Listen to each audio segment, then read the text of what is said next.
Doctor Charles స్టాన్లీతో in touch ప్రపంచవ్యాప్తంగా సువార్తను పంచుకుంటుంది. ఈనాటి ఇన్ టచ్లో ఇబ్బందికరమైన స్నేహములు. మీ సంపదలను గురించి ఆలోచించినప్పుడు మీ మనసులోనికి వచ్చే మొదటి విషయం ఏంటి?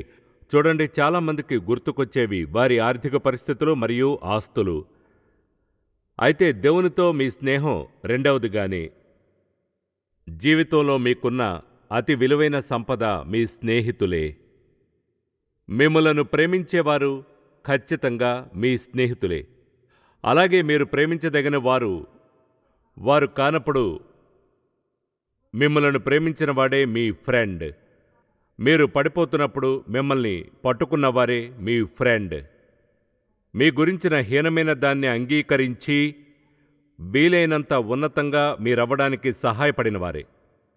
ఒకవేళ మీరు ఎంచుకుంటే మీ జీవితంలోని ప్రతి ఒక్కరోజు లోతైన మీ అనుభవాలను పంచుకోగలిగిన వారే మీ ఫ్రెండ్స్. ప్రపంచం మీ నుంచి దూరంగా వెళ్ళిపోయినా కూడా మీ ప్రక్కన తోడుగా నిల్చున్న వారే మీ ఫ్రెండ్స్, మంచి ఫ్రెండ్స్. అది స్నేహాలను ఎంతో ఎంతో విలువైనదిగా చేస్తుంది. మొన్నొక రోజున ఏదో చదివాను, ఎంతో ఆసక్తికరంగా ఉందనిపించింది. ఎందుకంటే ఎక్కువగా మనం మర్చిపోయే దేనినో అది వివరిస్తుంది. ఏమనంటే అది ఇలా ఉంది: కొత్త ఫ్రెండ్స్ని చేసుకోండి, కానీ పాతవారిని ఉంచుకోండి. ఒకరు వెండి అయితే మరొకరు బంగారం. ఫ్రెండ్స్ని గురించి ఆలోచించినప్పుడు నిజమైన దైవికమైన స్నేహాలను పెంచుకోవడానికి ఎంతో సహాయపడుతుంది. నిజమైన యథార్థమైన చిరకాలపు స్నేహాలకు వాటికి సమయం పడుతుంది. అందువలన జీవితంలో ఫ్రెండ్స్ని చేసుకోవడం లేట్ అయి ఉంటే ఎక్కువ కాలం వారిని ఎంజాయ్ చేయలేరు, లేదా మిమ్మల్ని ఎంజాయ్ చేయడానికి. అందువలనే మనం మన స్నేహాల విషయంలో కేర్ తీసుకోవాలి. వాటిని మనం గమనించాలి. ఎందుకంటే మనలోని ప్రతి ఒక్కరికి దేవుని దయావరమే నిజమైన యథార్థమైన స్నేహితుడు అన్నది నిజం కనుక. తర్వాత మన స్నేహాల్లో సమస్యలు ఉండే కొన్ని సమయాలు కూడా ఉంటాయి. మీకు వారి అవసరమైనప్పుడు మీ నుంచి దూరంగా వెళ్ళిపోతారు, లేదా మీరా స్నేహాన్ని కొనసాగించలేమని నిర్ణయించుకొని మీరే వారికి దూరంగా వెళ్ళిపోతారు, లేదా మీరా స్నేహానికి కావలసినంత విలువని ఇవ్వలేరు. అందువలన దాని ఫలితంగా ఒకలా ఆ స్నేహం విచ్ఛిన్నమై మీరు మీ దారిన, వాళ్ళ దారిన వెళ్ళిపోతారు. తప్పనిసరిగా మీరే దాన్ని నిర్ణయించనక్కర్లేదు, ఒకలా అది అలా జరిగిపోతుంది. అయితే అలా ప్రత్యేకమైన కొన్ని కారణాలకు జరుగుతుంది. నేను ఈ సందేశంలో మీకు చెప్పాలనుకున్నది సింపుల్గా ఇదే. మన స్నేహాల్లో వచ్చే సమస్యలను గురించి చెప్పాలనుకుంటున్నాను. మన సంబంధాలలో వచ్చే సమస్యల గురించి, అలాగే ఇబ్బందికరమైన స్నేహాల గురించి చెప్తాను. మనం మాట్లాడుకోగలిగిన వచనాలు బైబిల్లో ఎన్నో ఉన్నాయి. అయితే ఒక సింపుల్ రీజన్ కొరకు మీరు కేవలం ఒక వచనాన్ని చూడాలనుకుంటున్నాను. మీరందరూ మీ బైబిల్స్ని తెరిచి సామెతల గ్రంథంలోని 16వ అధ్యాయాన్ని చూడండి. అందులోని 28వ వచనాన్ని గమనించండి. ఏం చెప్తోందంటే, మూర్ఖుడు కలహము పుట్టించును, కొండెగాడు మిత్రభేదము చెయ్యును. ఎక్కువగా మనము చిరకాలం ఉండే స్నేహాలను పెంచుకుంటాము, చిరకాలం ఉండాలనుకుంటాం, అయితే ఉండవు. అవి ఎందుకు ఉండవు అనడానికి కొన్ని ఎన్నో ప్రత్యేకమైన కారణాలున్నాయి. ఇప్పుడు మీరు ఈ సంబంధాన్ని, ఈ సహవాసాన్ని, ఈ స్నేహాన్ని ఎలా నష్టపరచగలరు, దానిని ఎలా పాడు చేయగలరు, దానిని ఎలా పాడు చేయగలమన్న దాని గురించి ఆలోచిద్దాం. దానిని మనం గుర్తించిన విధానాల్లో బహుశా పాడు చేస్తాం. దాన్ని పాడు చేసే మొదటి విధానం ఏంటంటే ఇదే: స్వార్థం. నేనెప్పుడు ఏదో ఒకటి నాకు వస్తుంది అని చూసినప్పుడు ఏం పొందగలను అని, ఆమె లేదా అతడు నా కోసం ఏం చేయగలరని నేను వారికి ఏం చేయగలను అనుకోవడానికి బదులుగా, చూడండి, మీరు ఎవరినైనా ప్రేమిస్తున్నారా లేదా అని నిజంగా నిర్ణయించుకోవాలంటే మిమ్మల్ని ఒక ప్రశ్న వేసుకోండి. ఎక్కువగా వాళ్ళు నాకేవైనా చేయగలరా అని అడుగుతున్నానా? నా అవసరతలను ఎలా తీర్చగలరని, లేదా ముందుగా వారి అవసరతలను నేనెలా తీర్చగలిగి వాళ్ళను సంతోషపరిచి వాళ్ళ ఆనందాన్ని పొందేలా చేయగలనా అని, లేదా ఇతర ప్రజలతో. కనుక స్వార్థము. మీరు మీ సంబంధాన్ని పాడు చేసుకోవాలనుకుంటే స్వార్థంగా ఉండండి. రెండవది మ్యానిపులేషన్. మ్యానిపులేషన్ అంటే సింపుల్గా అధికారం చెయ్యడం. ఎప్పుడు ఎదుట వ్యక్తిని కంట్రోల్ చేయడానికి ప్రయత్నించే వ్యక్తి నిర్మించుకోలేడు. వినండి, అది వేరే ఏది చేయనంతగా స్నేహాన్ని పాడు చేస్తుంది. ఎవరూ అధికారం క్రింద ఉండాలనుకోరు.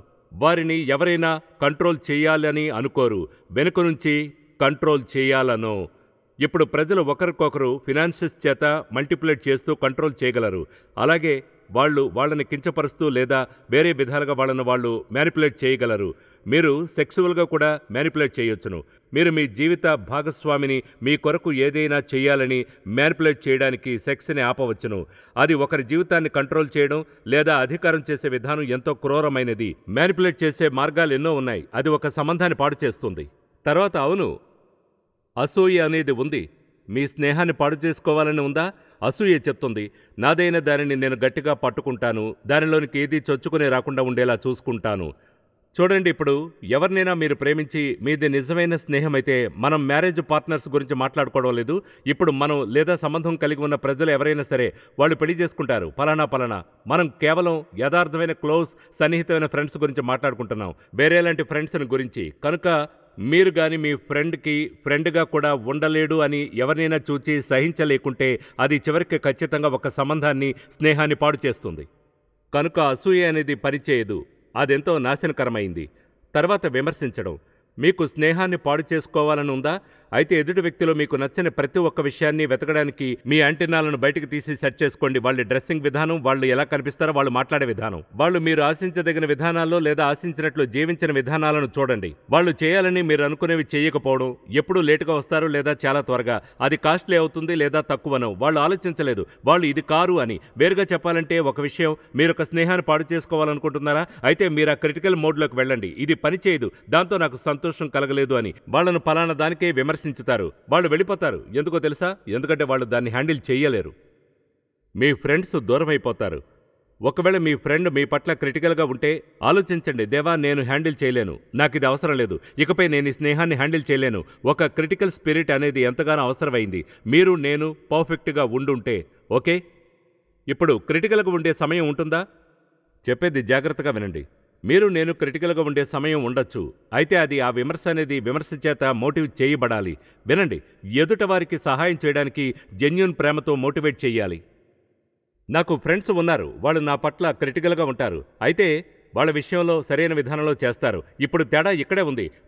ఎవరైనా మీ వద్దకు క్రిటికల్ స్పిరిట్తో వస్తే, అంటే క్రిటికల్ ఆత్మ అని అనడం లేదు అనుకుందాం, వాళ్ళు మిమ్మల్ని విమర్శిస్తున్నారని, వాళ్ళు కానీ సరైన విధానంలో వస్తే మీరు ఎక్కువగా హ్యాండిల్ చేయగలరు. వాళ్ళు కానీ ఇలా అంటే, చూడు ఒక విషయం తెలుసా, నువ్వంటే ఎంతో ప్రేమ, ఇలా అనకండి, నువ్వంటే ఎంతో ప్రేమ. వాళ్ళకి తెలుసు మీరేం చెప్తారో. అప్పుడేమవుతుంది? వాళ్ళు అక్కడే ఆపేస్తారు. నువ్వంటే నిజంగా నాకెంతో ప్రేమ, బహుశా మనిద్దరికీ సహాయపడగలిగే ఒక విషయం ఉంది. ఇప్పుడు మీరు కూడా అందులోకి వచ్చేశారు, దాన్ని ఆ విధంగా చేయాలి. ఓకే, మీరు ఈ పూర్తి ఐడియా గురించి ఆలోచించినప్పుడు విమర్శన అనేది బావుందా లేదా అన్నది మీరు ఈ విధంగా చెప్పవచ్చును. చెప్పేది జాగ్రత్తగా వినండి. వింటున్నారా? ఆమెను చెప్పండి. ఆమె లేదా అతడు చేసినదేదైనా లేదా చెప్పిందేదైనా వాళ్ల వైఖరి గాయపరిచినది గాని మిమ్మలను మరింత లోతుగా గాయపరిచినప్పుడు ఆ విమర్శన మంచిదే. వేరుగా చెప్పాలంటే అది వారికంటే ఎక్కువగా మిమ్మల్ని బాధిస్తూ ఉంటుంది ఖచ్చితంగా. మరోలో చెప్పాలంటే ఇలా అనడం ఎంతో బాధాకరమైన గాయంగా ఉంటుంది. అది తప్పు అని. నన్ను బాగా గాయపరిచావు. అది గాయపరిచినప్పుడు బహుశా అది రైటే. అది కేవలం మీకు నచ్చందైనప్పుడు అది బహుశా మీరు దాన్ని గురించి ఆలోచించాలి. అలా అనడం అసలు విలువైందేనా అని. చూడండి, మనందరం కూడా కొన్ని విషయాలను వదిలివేయాలి. ఒకవేళ మీకు సూటు కాని ప్రతి దానిని ఒక వ్యక్తిలో చూసి ప్రతిదానికి విమర్శ చేస్తుంటే మీకెప్పుడూ ఫ్రెండ్సే ఉండరు. మిమ్మల్ని మీరు ప్రశ్న వేసుకోండి, అది ముఖ్యమైనదేనా? అది ముఖ్యమైంది కాదా? అది ఒక్కసారి అలా జరిగిపోయిందంతే. లేదా అది అలవాట? అది గానీ అలవాటైతే అప్పుడు దాంతో డీల్ చేయాలి. ఒకవేళ అది మీకు ప్రత్యేకంగా నచ్చలేనిది ఏదైనా అయితే విమర్శ అనేది ఖచ్చితంగా ఒక సంబంధాన్ని పాడు చేస్తుంది. తర్వాత అత్యాశ అనేది ఒకటి ఉంది. ఇప్పుడు అత్యాశ మరియు అసూయ అనేవి రెండు వేరువేరు విషయాలు. అసూయ చెప్తుంది, నాకున్నదాన్ని నేను గట్టిగా పట్టుకుంటాను, ఎవరు కూడా ఈ సంబంధంలో దాన్ని పొందాలని కూడా చూడకూడదు అని. అత్యాశ అనేది చెప్తుంది, నీకున్నది నాకు కావాలి. మీకున్నది కోరుకునే ఎవరితోనైనా మీరు స్నేహాన్ని ఎలా పెంచుకోగలరు? ఇప్పుడు వాళ్ళు బహుశా ఇలా అంటారు, చూడు తెలుసుగా, మనం మన స్నేహితులము. అయితే వాళ్లకు కావాలి. వేరుగా చెప్పాలంటే వాళ్లకు ఉన్న వాటికంటే మీకు ఎక్కువ సంపద వస్తుందేమో, మీరు పెద్దింట్లో ఉంటారేమో, మీ వద్ద మంచి కారుందేమో, లేదా మంచి డ్రెస్సెస్ ఉన్నాయేమో, లేదా మీకు మంచి జాబ్ ఉందేమో. ఇప్పుడు ఈ స్నేహం కొనసాగుతూ ఉంటుంది. అయితే మనసులో మాత్రం ఎప్పుడు వాళ్ళు మీకున్నలాంటిది కోరుకోరు అనేది కాదు. తర్వాత విషయం అదేంటంటే మీరు మనం కలిసే అసూయ ద్వేషంతో అంతటితో ఉంటాము. కనుక జరిగేదేంటంటే మీకున్నది వాళ్ళు కోరుకుంటారు. ఇప్పుడు దీన్ని జాగ్రత్తగా చూడండి. కొంతమంది జీవితంలో అది నిజంగా కంట్రోల్ తప్పినప్పుడు మీకున్నది వాళ్ళు కావాలనుకోరు, వాళ్ళకు మీరే కావాలంటారు. ఆరంభంలో మంచి సంబంధాలున్న చాలామంది ప్రజలు ఉంటారు. నేను స్త్రీ పురుషులు ఇద్దరి గురించి చెప్తున్నాను. ఆ సంబంధంలో సెక్స్ అనేది సమస్య అయినప్పుడు ఆ సంబంధం తగ్గిపోవడం మొదలవుతుంది. వివాహానికి బయట సెక్స్ అనే సింపుల్ కారణం ఒక సన్నిహితమైన సంబంధాన్ని నిర్మించి బలపరచడానికి తోడవదు. దేవునిది కానిది ఏది మీరు జీవితంలో జోడించలేరు. సంబంధాన్ని పెంచి బయలుపరిచే దేనిని. కనుక ప్రజలు ఇలా అనడం మొదలు పెడతారు, ఓ ప్రతిదీ అంతా ఎంతో ఫెంటాస్టిక్గా ఉంది, అయితే సడన్గా ఏదో జరుగుతుంది, లేదా కొంచెం సమయం తర్వాత ఏదో జరుగుతుంది. అందుకనే చుట్టూ పరిగెడుతున్న ఈ ప్రజలందరూ కూడా ఇది అది అని, అది మరొకటని, తర్వాత వాళ్ళు అందులో పడిపోతారు. అప్పుడు ఇలా అనుకుంటారు, మా సంబంధంలో ఏదో జరిగింది అర్థం కావడం లేదు, దేవుని యొక్క మొదటి ముఖ్యమైన సిద్ధాంతాన్ని మీరు ఉల్లంఘించారు. అలా చేసినప్పుడు, మీరు అత్యాశ పడినప్పుడు ఎవరో ఒకరు లేదా ఏదో ఒకటి, ఆ సమయంలో మీరు పొందకూడని పవిత్రమైన పరిశుద్ధమైనదేదో, అప్పుడు మీరు మీ సంబంధాన్ని పాడు చేసుకుంటారు. తర్వాత కేవలం నిజాయితీ లేకపోవడం. అదేంటంటే వారిని నమ్మలేం. మీరు నమ్మలేని ఎవరితోనైనా సంబంధాన్ని పెట్టుకోలేరు, అది పనిచేయదు. మీరు వారిని నమ్మాలి. ప్రజలు తప్పులు చేస్తారు, వాళ్ళు దాన్ని ఎదుర్కోవడానికి సిద్ధంగా ఉంటే అవును మీరు ఖచ్చితంగా రైటే, నేను అబద్ధం చెప్పాను, ఆ పాయింట్లో వీక్గా ఉన్నాను, లేదా భయపడ్డాను, లేదా అదేదైనా సరే, దాంతో డీల్ చేయండి, ఒప్పుకోండి, అంగీకరించండి, పశ్చాత్తాపడండి, చెప్పండి ప్లీజ్ నన్ను క్షమించు అని. చూడు నేను అర్థం చేసుకోవడానికి హెల్ప్ చేయి, నేను లేదా మీరేదైనా చెప్పాలనుకోకపోవచ్చును, అయితే చెప్పారు. అయితే అనుకున్నప్పుడు అందులో నిజాయితీ ఉండదు, అది సంబంధాన్ని పాడు చేస్తుంది. కనుక ఇప్పుడు అనుకుందాం, మీరు నిజంగా నిజాయితీగా విలువనిచ్చే సంబంధాన్ని పాడు చేసుకున్నారని. దానిని ఎలా తిరిగి పొందగలరు, దానిని ఎలా స్వస్థపరచగలరు, దానిని ఎలా మళ్ళీ మంచిగా చేయగలరు, ముక్కలైన దానిని ఎలా మళ్ళీ అతికించగలరు. నిజాయితీగా మీరు ఆ గాయపడిన, విరిగిన, ఆటంకపరచబడిన ఆ సంబంధాన్ని బాగు చేసి, స్వస్థపరిచి, రక్షించి ఎలా ఆనందించగలరు, దాన్ని మళ్ళీ ఎలా హెల్దీగా చేయగలరు. మీరు దాని గురించి ఆలోచించి కన్సిడర్ చేయడానికి కొన్ని విషయాలు చెప్తాను. తర్వాత మీరు ఎవరు స్నేహితుడో ఆ వ్యక్తితో మీ సొంత జీవితంలో ఫిట్ అయ్యే విధంగా వాటిని అన్వయించుకోవాలి. మరియు బహుశా ఆ స్నేహం అనేది తెగిపోయి ఉండొచ్చును, అయితే అది పాడైంది కనుక నిజంగా తెగిపోయినట్లే. అదెంతో దూరం వెళ్ళలేదేమో, ఆ వైపుగా కొనసాగుతుందేమో. ఇప్పుడు మనం మొదట్లోనే చెప్పుకున్నాం, కొన్ని సంబంధాలకు మీరు దూరంగా వెళ్ళిపోవాల్సిన అవసరం ఉంటుందేమోనని, ఎందుకంటే వాళ్ళు మిమ్మల్ని తప్పు మార్గంలో నడిపిస్తారని తెలిసినందున. కనుక మనం దాని గురించి చెప్పుకోవడం లేదు, ఏదో ఒక విధంగా పాడైన సంబంధాలను గురించి మాట్లాడుతున్నాం. కనుక దాని గురించి ఆలోచిద్దాం.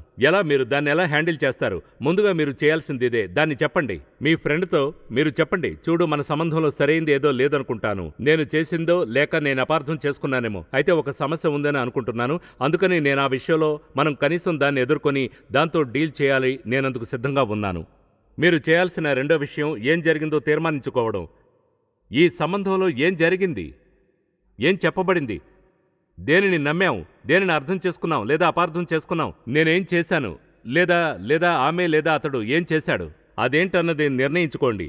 ఎప్పుడు ఎక్కడ జరిగిందది, అంత బాగా సాగుతున్నది, ట్రాక్ తప్పేలా ఏం జరిగింది. మూడవ విషయం ఇదే, క్షమాపణ అడగడం. మీరు అనొచ్చును, ఒకవేళ అది నా తప్పు కాకుంటే. సమస్య అది కాదు. ఎందుకంటే వినండి, ఒకవేళ మీ స్నేహం కాపాడుకునేంత విలువైనదైతే బాధ్యతను వహించుకోవడం ఎంతో మేలైనది. మీకు ఎటువంటి బాధ్యత ఉన్నా సరే, బహుశా పూర్తిగా అది ఆమెది లేదా అతనిది తప్పేనని మీరు అనొచ్చు. మిమ్మల్ని ఓ ప్రశ్న అడుగుతాను, మీరెవరినైనా ప్రేమిస్తే, నిజంగా నిజాయితీగా గాని ప్రేమిస్తే, తప్పు ఎవరిదైనా ఏదైనా తేడా ఉంటుందా? నిజంగా ఉండదు. దాన్ని చక్కదిద్దుకోవాలంటే బాధ్యతను వహించండి. చాలా ముఖ్యమైంది. మీరంటారు, ఏంటో తెలుసా, ఇలా జరగడానికి కారణం నేనేదో చేసినందునే, కనుక క్షమించమని అడుగుతున్నాను. ఒకవేళ అది వేరే వ్యక్తి చేసిందైతే ఏదేవైనా అది మీ తప్పు కాదు, అయినా గెలుపు మీద అవుతుంది. మీరేం చేస్తున్నట్లు, మీరు బాధ్యతను వహిస్తున్నారు, ఎందుకంటే మీరు అంటున్నది ఇదే కనుక.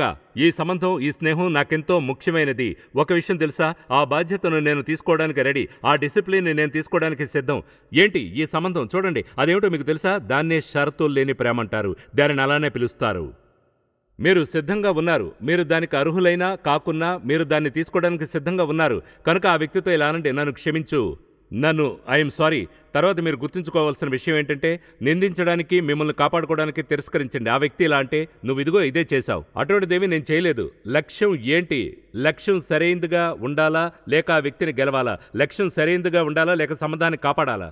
నేను గానీ సంబంధం గురించి అసలు పట్టించుకోకుండా ఇలా అనొచ్చు, ఏంటో తెలుసా, నీకు కళ్ళు మూసుకుపోయాయి, నువ్వు అనుకున్న దాని మీద ప్రొజెక్ట్ చేస్తున్నావు, అది అసలు నిజమే కాదు. నీకు తెలుసా విషయం ఏంటి? దానికి కారణం ఇదే, నీ సహవాసములకు ఆరంభం ఇదే, సంబంధాలకు, వివాహాలకు, అవన్నీ నీరుగారిపోవడానికి కారణం ఇదే. అది నా తప్పు కాదు, అది నీ తప్పు. అలా వాదించుకుంటూ ఉంటే ఏమవుతుంది, ఎక్కువ కాలం కాకుండానే వారి సంబంధం పాడవుతుంది, ఎవరో ఒకరు వెళ్ళిపోతారు. కనుక మీరు ఏమనడానికి సిద్ధంగా ఉండాలో మీకు తెలుసా? నా వంతు ఏదైనా సరే నేను క్షమాపణ అడుగుతున్నాను, కనుక మిమ్మల్ని కాపాడుకోవాలనుకోరు, ఆ తర్వాత మీరేం చేస్తారన్నది. మనం ఒక సంబంధాన్ని గురించి మాట్లాడుకుంటున్నాం. మీరు అనొచ్చును, దీన్ని బాగు చేయడానికి నేనేం చేయగలను? ఈ సంబంధంలో నేను హెల్ప్ చేయడానికి ఏం చేయగలనో చెప్పండి. అదేదైనా సరే, ఎటువంటి సహాయం అయినా సరే నేను చేయడానికి సిద్ధంగా ఉన్నాను అని. కనుక దాన్ని ఎలా బాగు చేయగలమన్న దానికి ఒక సలహాను అడగండి. నేనేం చేయాల్సి ఉంది? ఆ తర్వాత మీరు చేయాల్సింది ఒక కమిట్మెంట్ చేసుకోవడం. నేను ఈ సహవాసాన్ని, ఈ సంబంధాన్ని, ఈ స్నేహాన్ని తిరిగి పెంచుకోవడానికి కమిట్ అయి ఉన్నాను. దాన్ని తిరిగి నిర్మించుకోవాలని, దానికి ఏం చేయాల్సి వచ్చినా కూడా నేను చేయడానికి రెడీగా ఉన్నాను. ఎవరైనా ఇలా అనొచ్చు, లాభం లేదు, ఈ సంబంధం గురించి ఇకపై నాకు అనవసరం, నేను వెళుతున్నాను. మిమ్మల్ని ప్రేమించిన వారిని ప్రేమించేలా చేయలేరు. మీకు ఫ్రెండ్గా ఉండాలని అనుకోని వారిని మీ ఫ్రెండ్గా చేయలేరు. ఎదుటివారు ఎంచుకోనంత వరకు మీరు కోరుకున్న అలాంటి సంబంధాన్ని వారు పెంచుకునేలా చేయలేరు. కనుక ఏం జరుగుతుందంటే, మీరు ఆ బాధ్యతను వహించుకొని మీరంటారు, నేను నీతో ఓ కమిట్మెంట్ చేస్తున్నాను, నీకు ఫ్రెండ్గా ఉండాలనుంది, మన స్నేహం అంటే నాకిష్టం, దానివల్లే దేవునికి దగ్గరగా ఉన్నామని అనుకుంటున్నాను, దేవుని కరుణ మన మీద ఉందనుకుంటున్నాను. నువ్వు కొన్నిసార్లు నాకు కావలసిన జ్ఞానాన్ని ఇస్తావు. వేరుగా చెప్పాలంటే దానికి ఏం చేయాల్సిన నువ్వు ఈ ఇష్యూ చేయాల్సిందే. దీన్ని మలుచుకోవడానికి నేనెంత వెల చెల్లిస్తున్నానో అంత విలువైందేనే ఈ స్నేహం. ఒకవేళ కాకుంటే మనమిద్దరము కూడా అనవసరంగా మాట్లాడుతున్నాం. అలా అయితే నువ్వు వెల చెల్లించాలి. ఇప్పుడు ఒక్కసారి ఇంత దూరం వచ్చినందున నేను మీకు 4 ప్రశ్నలు ఇస్తాను. మిమ్మల్ని మీరు వేసుకోవడం మంచిది. నిజంగా మీరు దీన్ని కాపాడాలనుకుంటున్నారా? ఈ స్నేహాన్ని మీకు మీరుగా వేసుకోవాల్సిన ఓ 4 ప్రశ్నలు మీకు సజెస్ట్ చేస్తాను. నెంబర్ 1 ఏంటంటే, ఈ మొదటిది ఎంతో ఎంతో ముఖ్యమైనది. మీరు వింటున్నారా అని అడుగుతున్నాను. ఆమెను చెప్పండి. ఆల్ రైట్, ఇదే మొదటి ప్రశ్న. నా గతంలో జరిగిన విషయం ఏదో నా ఫ్రెండ్ మీద నేను ఇప్పటికీ చూపిస్తున్నానా? అనుకుందాం, మీ గతంలో ఎక్కడో ఒక చోట లోతుగా గాయపడ్డారు అని. ఆ గాయం చాలా లోతుగా తగిలిందనుకుందాం. అది మీ జీవితంలో ఒక స్త్రీ అయి ఉండొచ్చును, లేదా ఏదైనా స్నేహం కావచ్చును. మీరు లోతుగా, గంభీరంగా ఎవరినైనా ప్రేమించిన సంబంధం. వాళ్ళు మీకు ద్రోహం చేశారు. మీ పట్ల నిజాయితీగా లేరు. మీ పట్ల అవిశ్వాసంగా ఉన్నారు. మీకున్న అత్యంత ప్రియమైన ఫ్రెండ్స్లో ఒకరిని మీరు అనుకున్నప్పుడు వాళ్ళు దూరంగా వెళ్ళిపోయారు. ఇప్పుడు ఒక వ్యక్తి సహజంగా మామూలుగా ఏం చేస్తాడు? వాళ్ళు వాళ్ళ డిఫెన్స్లను పెంచుకుంటారు. అలా మళ్ళీ జరగకుండా డిఫెన్స్ని పెంచుకుంటూ ఉంటారు. అందువలన ఎవరో ఒకరొచ్చి ఆ వ్యక్తికి కొంచెం క్లోజ్గా ఉండడం మొదలు పెడతారు. మీరు దానికి ఫీల్ అవుతారు. కనుక తర్వాత మీరు తెలుసుకునేది, ఆ వేరే వ్యక్తి జీవితంలో మీరు దేని గురించో క్రిటికల్గా ఉంటారు. అది మీకు ఎంతో వాస్తవంగా ఉంటుంది. ఎంతో వాస్తవంగా మీరు గుర్తించిన విషయం ఇదే. గతంలోని గాయాల వల్ల మీరు గతంలోని భావుకమైన అనుభవాలను తీసుకుని ఆ వేరే వ్యక్తి మీద ప్రొజెక్ట్ చేస్తారు. ఎన్నో ఏళ్ల క్రితం వేరే ఎవరో మీకు చేసిన దానికి వీరిని నిందిస్తున్నారన్న విషయాన్ని గుర్తించకుండా. అదెంతో సహజం, ఎంతో నాశనకరమైనది, ఖచ్చితంగా ఆశ్చర్యకరమైనది కూడా. ప్రొజెక్షన్. మనందరికీ అలా చేసిన వాళ్ళు ఉన్నారు. ఖచ్చితంగా అలా నాకు జరిగింది. ప్రజలంటారు, వాళ్ళు తప్పకుండా దేని గురించో ఏదో ఒక క్రిటికల్ పాయింట్ని చేస్తారు. వాళ్ళు అంటున్నది ఏంటంటే, ఒక వ్యక్తి ఏదైనా నా మీద ప్రొజెక్ట్ చేసినప్పుడు నాకు తెలిసింది ఇదే. వాళ్ళు దేన్నైనా మన మీద ప్రొజెక్ట్ చేసినప్పుడు వాళ్ళు అనుకుంటున్నది వాళ్ళు తెలియజేశారన్నదే. ఎక్కువసార్లు వాళ్ళు తమను గురించి ఏదో తెలియజేస్తున్నారు. వారిని గురించి అంత మంచిగా లేని ఏదో విషయాన్ని వేరే ఎవరి మీదైనా ప్రొజెక్ట్ చేయడం చాలా ఈజీ. మీరు నిజంగా ఏమంటున్నారంటే, నేను గాని ఆమె లేదా అతని పరిస్థితిలో ఉంటే అదే చేస్తాను అని. కాబట్టి మీరు వారి మీద నిజంగా కానిదేదో ప్రొజెక్ట్ చేయడం అనేది చేస్తారు. సత్యానికి ఓ 1000 మైళ్ళ దూరంగా ఉందేమో. మీ గతంలో మీ మనసు లోతులో జరిగినది, దాని గురించిన ఏదో విషయాన్ని ఒక ఫ్రెండ్ మీద చూపించినప్పుడు బహుశా మీరు గాయపడి ఉండవచ్చును. ఎన్నో విషయాల్లో అది ఒకటే ఉండవచ్చును. మీరు ఆ స్నేహాన్ని నాశనం చేస్తున్నారు. దాన్ని బాగుపరచాలనుకుంటే మీ గతాన్ని మీరు వదిలేయాలి. మీరు వేసుకోవాల్సిన రెండో ప్రశ్న ఇదే. ఎవరితోనైనా సన్నిహిత సంబంధాన్ని పెట్టుకోవడానికి చాలా భయపడుతున్నానా? వేరుగా చెప్పాలంటే, ఆ వ్యక్తి నాకు చాలా దగ్గరగా అవుతున్నందున ఆ విషయం నాకు కొంచెం అసౌకర్యంగా ఉందన్నదే. వేరుగా చెప్పాలంటే, నాకు చాలా ఎక్కువ స్పేస్ కావాలి, నాకు చోటివ్వండి. ఎవరికైనా ఇబ్బంది కలిగించడం ఒకటైతే, వారిని గురించి పొసెసివ్గా ఉండడం వేరే విషయం. మీరు ఇబ్బందికరంగా ఉండాలనుకోరు. అయితే ఆ వ్యక్తి మీకు దగ్గరగా రావడం మొదలుపెట్టినప్పుడు మీ లోపల ఉన్నదేదో అదేంటో కూడా మీకు తెలియదు. మీ లోపల ఏదో కోపం లాంటిది పైకి లేస్తుందన్నది నిజమా? లేక దాన్ని తగ్గించుకొని ఆలోచిస్తారా? నేనిది హ్యాండిల్ చేయలేను. మీరు హ్యాండిల్ చేయలేనిదేంటి? చూడండి, నేను దాన్ని హ్యాండిల్ చేయలేను. అదేంటంటే మీకు ఈ పైకి ఉండే డిఫెన్స్ మెకానిజం ఉంది. ఎందుకంటే వేరే ఎవరితోనో సన్నిహిత సంబంధాన్ని పెట్టుకోవడం అంటే మీకు భయం. గతంలో గాయపడినందున ఇంకెప్పుడు గాయపడను అన్నారు. ఏది ఏవైనా సరే, అది ఎటువంటి పరిస్థితుల్లోనైనా సరే, నేను మీకో మాట చెప్తాను. బహుశా ఈ మాట 1000 ఏళ్ల క్రితం చెప్పిందని అనుకుంటాను. అయితే ఇది నిజం. ప్రేమించబడి పోగొట్టుకోవడం అనేది ఎన్నడూ అసలు ప్రేమించబడకుండా ఉండడం కంటే ఎంతో మంచిది. గొప్ప ఫ్రెండ్ని కలిగి ఉండి ఎన్నడూ అసలు స్నేహం అనేది లేకుండా ఉండడం కంటే వారిని పోగొట్టుకోవడం మంచిది. మీరు గాని జీవితంలో గాయపడకూడదని మొండుపట్టు పట్టిన వారిలో ఒకరైతే మీరెన్నో నిరాశలకు లోనవుతారు. ఎందుకంటే మీరు మళ్ళీ గాయపడుతూనే ఉంటారు. మీకు ఒక డియర్ ఫ్రెండ్కు ఉన్న తేడా ఏంటంటే వారికి వారి గాయను పంచుకోవడానికి ఒకరుంటారు. మీ దానికి మనసులోనే కక్కుకొని ఉంటారు. దానిని మీ మనసులోనే ఉంచుకోవాలి. దాని గురించి మాట్లాడడానికి మీకెవరూ ఉండరు. కనుక మిమ్మల్ని మీరు ఈ ప్రశ్న వేసుకోవాలి. నా స్నేహంలో నాకు ఉన్న సమస్య నిజంగా నేను నిజంగా అత్యంత సన్నిహితమైన సంబంధాన్ని పెట్టుకోవడానికి భయపడ్డానేమో. ఇప్పుడు ఇదే స్త్రీ మరియు పురుషుల విషయంలోనూ నిజమవుతుంది. కనుక కొన్నిసార్లు స్త్రీలకు పురుషుల కంటే ఎక్కువ సన్నిహితమైన సంబంధాలుంటాయి. ఏదో ఒకలాగున చూడండి, పురుషులు వాళ్ళు ఎక్కువగా ఏం చెప్పాలని అనుకోరు. అది కేవలం మ్యాచో స్ట్రాంగ్ ఏంటో మీకు తెలుసా? అదేది వచనంలో లేదు. అదంతా దానికే సంబంధం లేదు. అది మీ సంబంధాలను పాడు చేయడం తప్ప. తర్వాత మీరు వేసుకోవాల్సిన మరో ప్రశ్న, ఈ సంబంధంలో అసహజమైన ఆశలేమైనా ఉన్నాయా?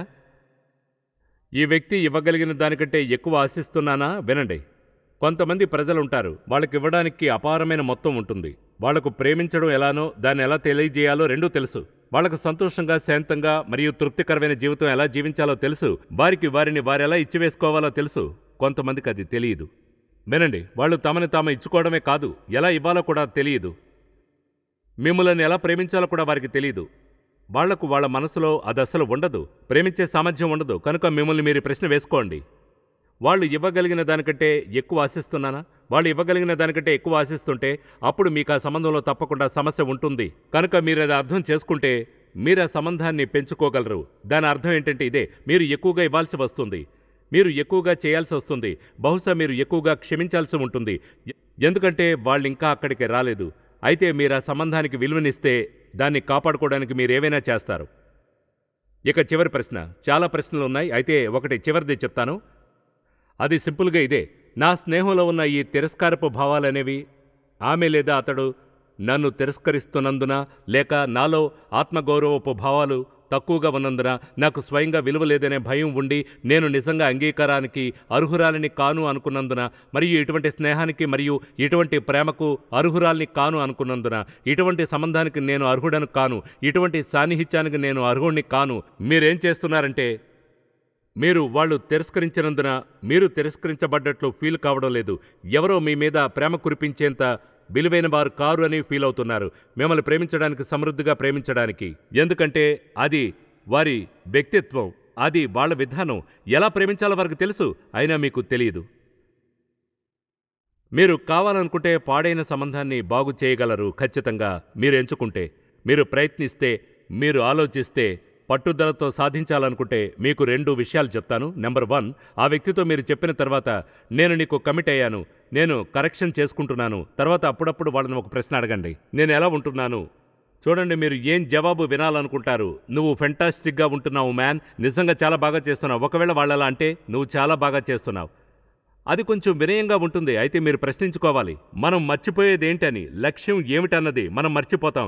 ఈ సంబంధాన్ని మలుచుకోవడమే లక్ష్యం. ఒక అద్భుతమైన, ప్రియమైన, ఎవరితోనూ సన్నిహితమైన సంబంధాన్ని ఎలా వాళ్ళు ఇలా అంటే, చూడు నువ్వు బాగా చేస్తున్నావు, చూడు థ్యాంక్ యూ వెరీ మచ్, ఇప్పుడు నేను దీన్ని ఇంకొంచెం మంచిగా ఎలా చేయగలనో చెప్పు. ఒక విషయం తెలుసా, మీరు దాన్ని కాపాడుకోవాలంటే కాపాడుకోగలరు. చివరిగా చెప్పాలనుకున్నది ఇదే. ఇది చాలా సింపుల్ అయినది, అయితే శక్తివంతమైంది.